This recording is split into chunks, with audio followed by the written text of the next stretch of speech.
I need like Simcoe spring hats.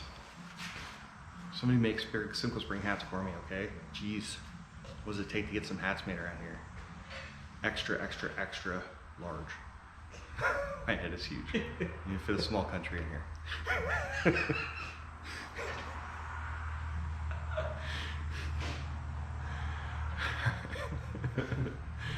Hey everybody, it's Scott, Simcoe Spring Service, and today we are in my new shop. That's a very misleading information right there. You believe it like that? Simcoe Spring Service Part 2. Sure, we'll call it that. Okay. So I've been working on this for a year now, and yeah, let's just get right into it. There's a reason why I haven't been making YouTube videos. I've been focused on building Simcoe Spring Part 2. So yeah, I guess we'll just get right into it. We got some packages here. Pause the video right now. Put a comment down below what you think it is.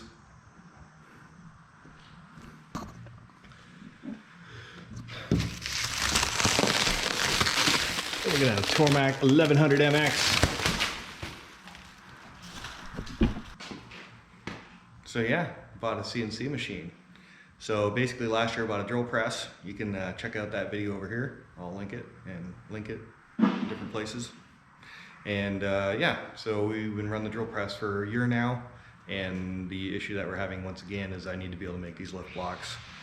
I need to make 3 different sizes now. We're gonna be introducing a 1-inch lift block. We already are currently making a 2-inch lift block. I also want to make a 3-inch lift block as well. After drilling many tens of thousands of holes, basically we're looking to automate the process. Once again, I need to make 3 times the amount of products twice as fast with half the amount of effort, and then I can actually make this a more viable part of my business. So I didn't expect to make this part of my business. I didn't intend for it, but I released a YouTube video about 2 years ago, and it's kind of blown up. It hasn't had a whole lot of views, but apparently we became #1 on the Google list search for lift blocks in the area apparently for camper trailers. So that's kind of blown up my business, and we are buying new equipment to facilitate this half of my business that I have now created over the last year. So yeah, we'll get this all unboxed and we'll throw it together and see what it looks like. We're just mostly going to do time lapses. If you want like step-by-step instructions on how to install these things, Tormach has manuals, Tormach has instruction guides, videos, how-tos. They have quite the collection of videos, and I'm actually going to have to be watching them myself the whole time while I'm putting this thing together because it's complicated. So let's get her thrown together, and well, at least we'll get her unboxed for you so you can see what it looks like. And then we'll come back in probably a week or 2 when it's all assembled and calibrated. And we'll go from there. All right, awesome. Let's go. Well, you got the little boxes out of the way first.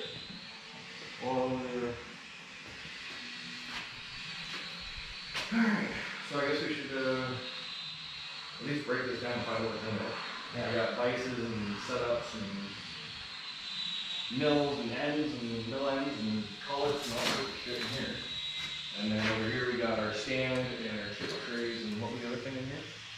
I think it's a base. Oh, we got, yeah, base, the stand. Yeah. There's pieces, let's go through it, let's rip her apart. Stopping things. Stopping things, let's find out.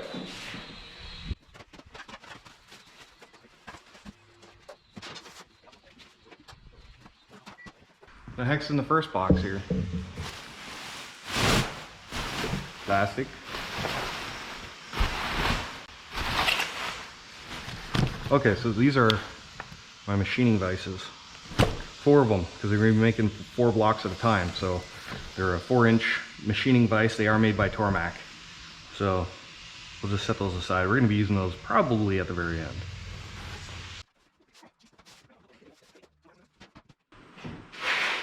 Monitors. We'll leave that one box up. Yeah. What's this one here? Tool changer. So this is the automatic tool changer. So we're going to be using that almost last.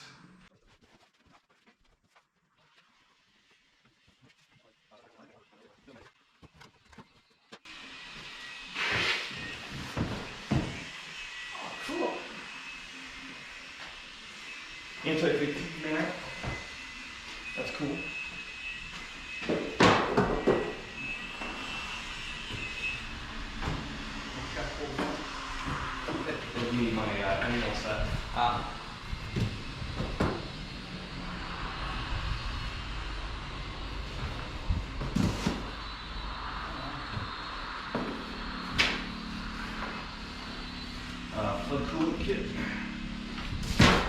mill stinger. Oh, shortcut for the keypad and look for the keys. It's a mouse pad. Oh, Yeah.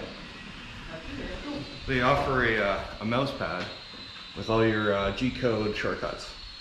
It's kind of cool. Well, you get a mini waterproof keyboard. Yeah. Waterproof.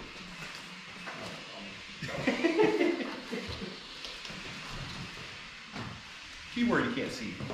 I'm gonna leave that tucked up here. 1, 2, 3 blocks. Yep. Installation, owner's manual and installation instruction guide. Ooh, David. It's gonna make my brain hurt for a few minutes. Set this one over here to the automatic oil kit.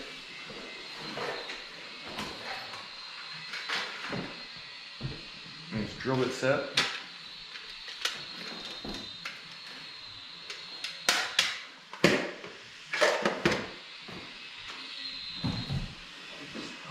Oh, baby. Oh, they did send me one. It's a drill bit chuck for using drill bits, not just end mills.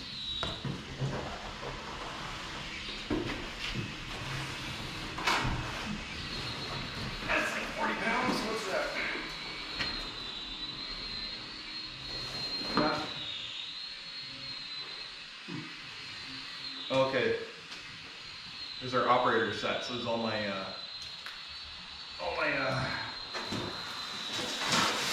brain think not goods. Lift bar for something. Okay, there's my milling set.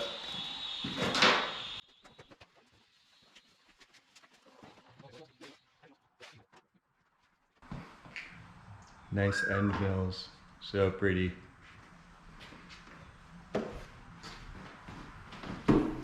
One block.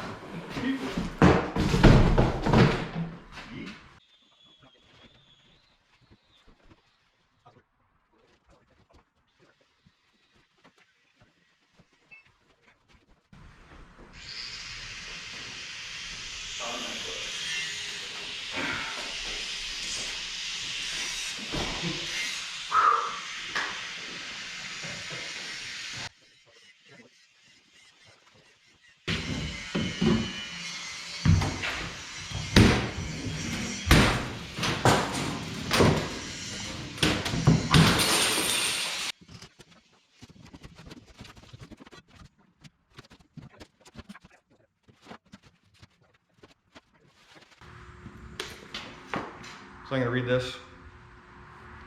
We're gonna start assembling everything. We're gonna put the feet on it.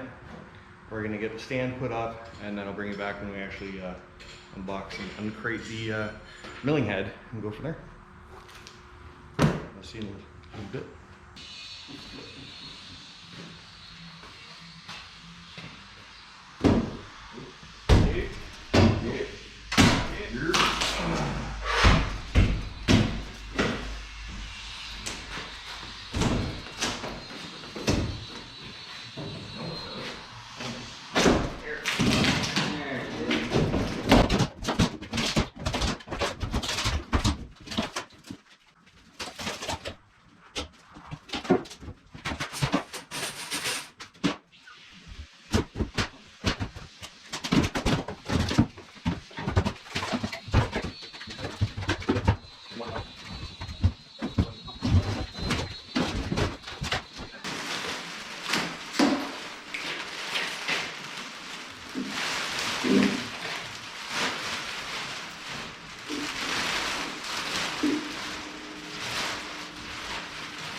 That looks like a milling machine.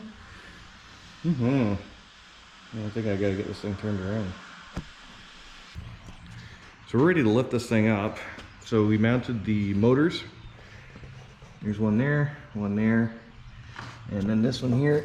We had to mount the shroud around it. But now we're pretty much ready to lift it. But basically we gotta lift it up here. There's a mounting hook for lifting. And you also have a mounting bracket that comes with it to lift it up off the deck and place it on here. Let's hope we can do that without dropping it, because that would be terrible. Alright, so what's the plan next? We'll roll it in and start hooking up. Yep.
Can only go down. Yeah.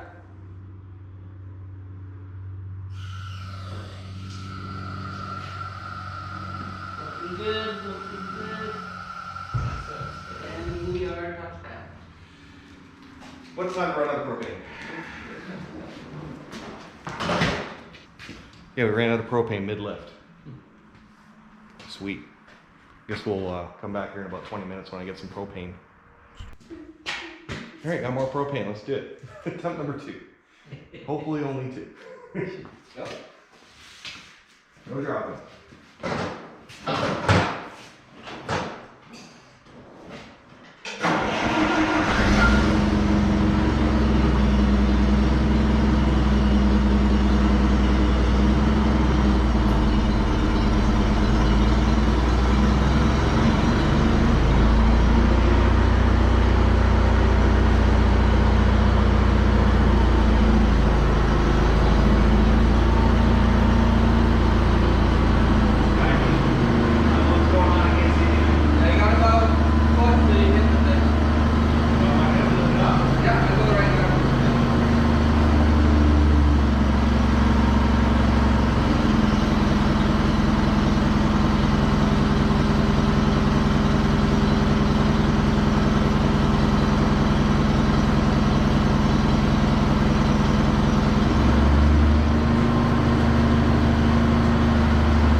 Holy cow.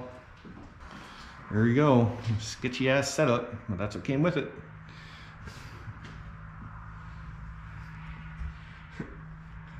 Got my clamps up there so the chain doesn't slip out the forks.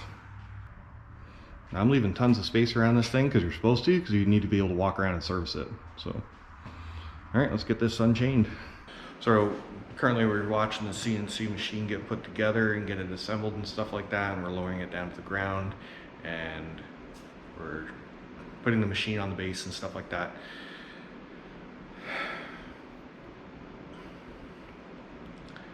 So I'm going to be basically pretty honest with you guys. I'm pretty overwhelmed with this whole process. This is one of the most complex things I think I've ever dealt with in my entire life. Since I built my office, that was a pretty complex endeavor. But it's been a really complex and difficult couple of months here trying to get this machine set up. I've tried filming it, and I come out here and I put a couple things together, and then I find out missing parts, stuff like that. So unfortunately I'm gonna have to skip that part of the video, guys. Essentially it's gonna end up being like a 17-part series with, like, nobody wants to watch that. So so we're skipping all that. Tormach has a wonderful series of videos that you can watch on how to assemble the CNC machine. I highly recommend, if you do buy them, look at that. Tormach has great, wonderful customer service. I've called them a couple times and they walked me through some issues that took me a few days to kind of figure out and diagnose, and nobody wants to sit and watch me for 6 hours trying to diagnose a sensor issue, stuff like that. So I'm just going to do a recap of the last 2 months of my life, basically. So we'll go through it all.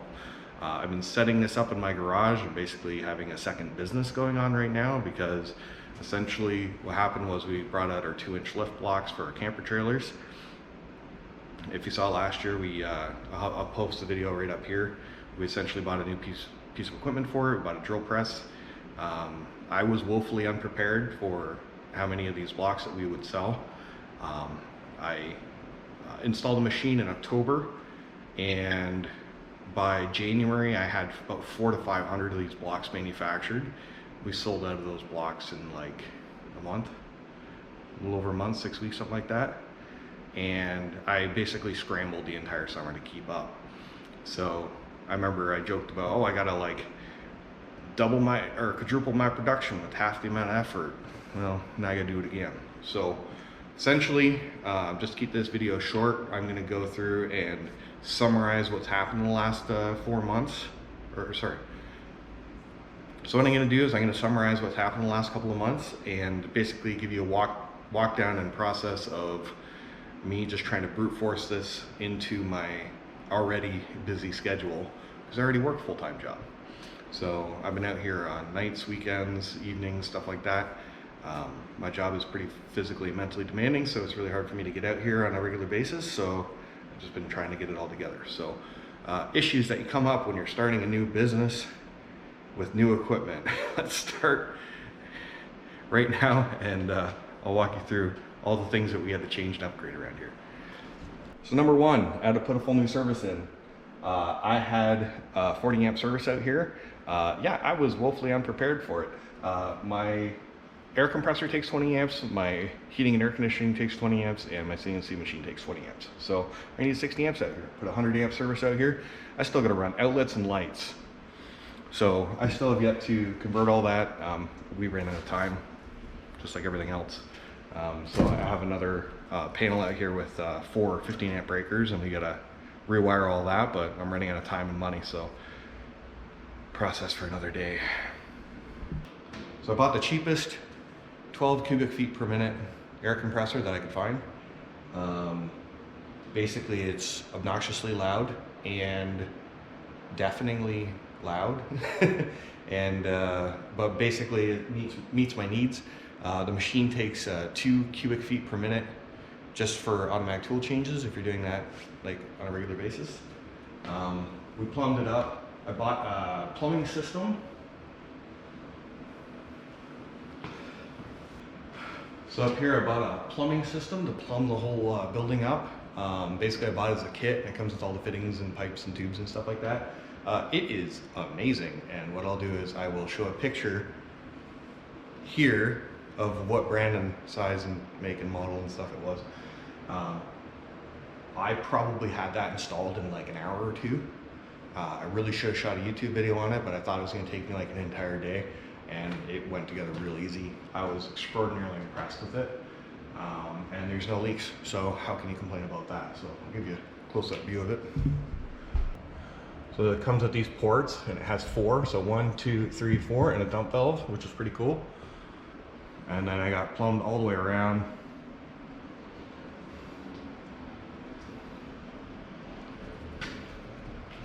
To a reel. I bought that reel at Princess Auto. It's pretty decent, seems to work nicely. So that's basically how I had it plumbed. Now the issue I keep having is I have to get all these little adapters and stuff to plumb it to the right size. So it's like I have a compression fitting to an adapter to a sleeve to a disconnect to another adapter to another adapter into here. So that took me like 2 days just to find and collect all the adapters and stuff like that and get it all plumbed up. And then I had to have another adapter to another fitting to my hose to another adapter into the hose reel. So when you're running around for a couple days looking for parts, it's not the most entertaining video to put up on YouTube here. So, but here's the machine. So we got it fully assembled. I got a program written in here right now. I've been training myself for the last 2 weeks to try to learn the programming language. So everything is programmed in a programming language called G-code. So G-code is used for CNC machines. You're talking like wood lathes, CNC machines like this. You're talking about like lathes and 3D printers, everything like that. So everything runs off of G-code. And the interesting thing about G-code, and this is all new information to me, is that you can build items in Fusion 360 and it can translate it into a programmable G-code so that you can upload it into your computer system, and it'll translate the information into something usable so then you can cut it out with end mills and stuff like that. Now, I am not going to be doing something that fancy. I'm going to use it as a glorified drill press, but I never know. So we're going to start with very, very simple operations, and as I learn G-code, I'm going to get more and more and more into it. So I got something programmed in here right now. I don't know if it'll work, so we'll run the code and see what happens. You're going to experience it with me. So essentially what I want to do is I want to go down with an end mill. We're going to face off the wood. I'm practicing with wood because if you crash on wood, it doesn't damage your machinery like if you crash with a steel on steel. So I was told to practice with wood right from Tormach. I know that people will not like the fact that I'm using wood in here, but it'll cut wood, plastic, mild steel, stainless steel, aluminum, titanium, and Inconel, and like basically literally anything you want. You just gotta program it correctly. So we're gonna run a program for you right now and test out the machine. All right, let's see if this works.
hard stop, holy crap.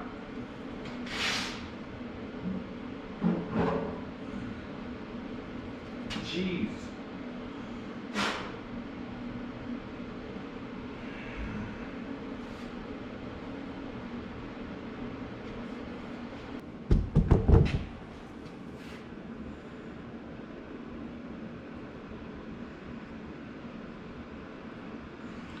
Yeah, I don't know why I did that. Took a little chip out of my table. So I don't know what's going on here because I've had issues with this. And dropping your tools on your table is not my favorite thing to do. I haven't had this happen for like a week. So I think what the issue is like there's supposed to be like a locking mechanism in here, and it's supposed to lock the tool in the holder like so that these little locks basically line up correctly and it can go into the tool changer. I dropped the tool, and like I said, it hasn't happened for like a week, and I don't know why it's doing it now, so I'd do a hard stop. So frustrating.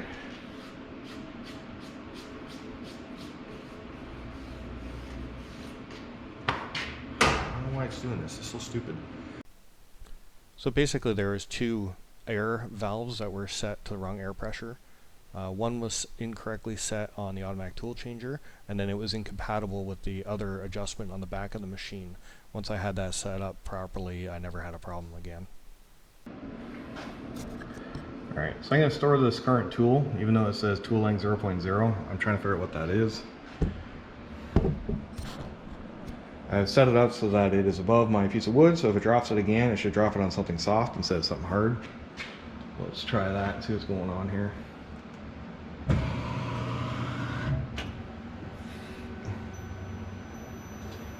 So it rotates around, finds its slot, goes in, tool change.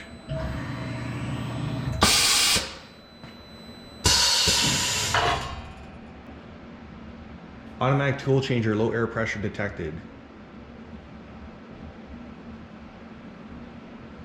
Low air pressure.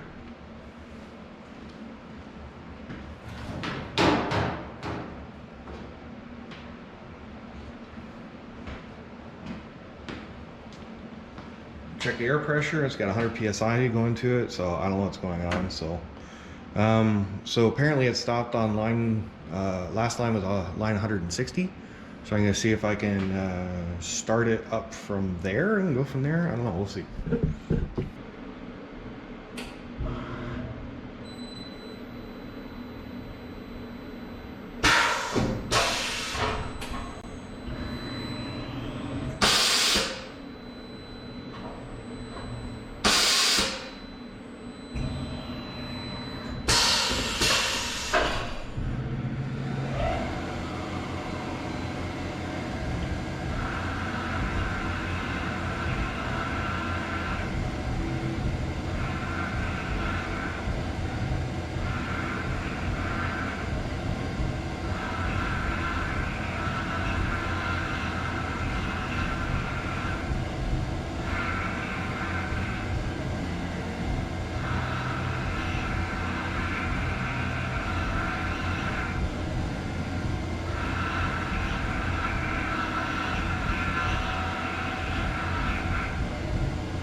There we go. I was trying to make this for my dad yesterday, but I kept having faults in my programming, so I think I figured it out how to fix it. But yeah, let's pull that out and take a look at it.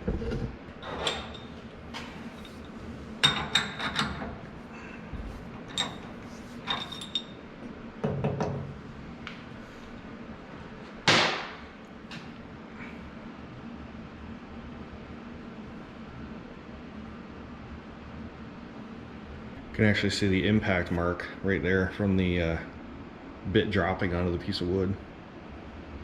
So it's kind of frustrating. But yeah, looks pretty good. I'd probably do a deeper depth of cut on this next time. I'd probably do 75 thou. This is 50 thou. So it seems kind of light. I think I would do it a bit deeper. So anyhow, diagnosing that tool changing and the tool dropping issue. Man, I've had that problem for weeks now. And I'll do like 7 or 8 or 9 cycles and it'll be fine, and then boom, it'll drop a tool out. So it's kind of frustrating. I don't know exactly what setting to set up, or if I should put like I don't know if there's like an air controller valve or like a regulator or something like that I should put on there. I'm not 100% sure. So if anybody has any suggestions or ideas, let me know down in the comments down below. But yeah, I am practicing merging codes together, because once I like layer 6 or 7 or 8 or 12 codes on top of each other for different tool cycles and stuff like that with the automatic tool changer, I want to be able to program that. So what I did was I did an end mill facing off program, and then I layered over the engraving program, and it was just supposed to do a quick tool change and then engrave it out in one unit. Because eventually what I want to do is I want to load at least a minimum of 4 blocks in there, drill them, tool change, drill them all out again, tool change, and then either thread them or do a 3rd or 4th drilling cycle. So if you have 4 fixtures, you'll have 4 home points, 4 drilling cycles, and then on top of that, you have 4 drilling cycles, and then with that bit, and then you'll have another 4 drilling cycles and another 4 drilling cycles. So I could have like 12 programs layered on top of each other. It's going to be a little bit complicated. So I want to learn how to program this the best at my abilities. So that's what I'm working on right now. I might end up doing a couple of lives just as I'm trying to figure this stuff out, because by the time I run the tool, by the time I program it, and by the time I run the tooling through and do any kind of like diagnostics or whatever, it takes like, I don't know, 30 minutes, 25, 30 minutes for me to write the program and then do a test on it. And then if it fails, like this one did, then I got to adjust something, figure something out. If there's an issue in there, if there's like a code issue or something like that, I'm not 100% sure. I can't quite read the code as well as I want to right now. So if anybody has any resources for learning G code or like tips and tricks and stuff like that, I'd really appreciate that too. It's complicated. It's like learning an entirely